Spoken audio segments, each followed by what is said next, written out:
Yeah, welcome back to the channel. In this video, I'm going to create a quick in-depth comparison review about these two Linux distro, which is Ubuntu and Debian. So let's quickly dive into it. Talking about Debian, in 2025, Debian is a definition of stability with rock-solid performance, strict free software standard, and it's a conservative release cycle that makes it ideal for server and advanced users.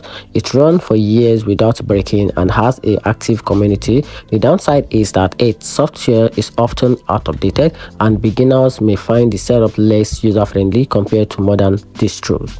Ubuntu, on the other hand, is built on Debian, deliver a more published experience with easier installation, newer software, and a better hardware support out of the box.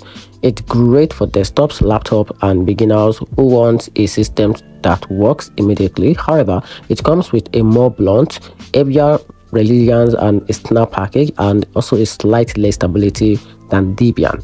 So in conclusion, Debian is the best for reliability and control, while Ubuntu is better for ease and everyday use.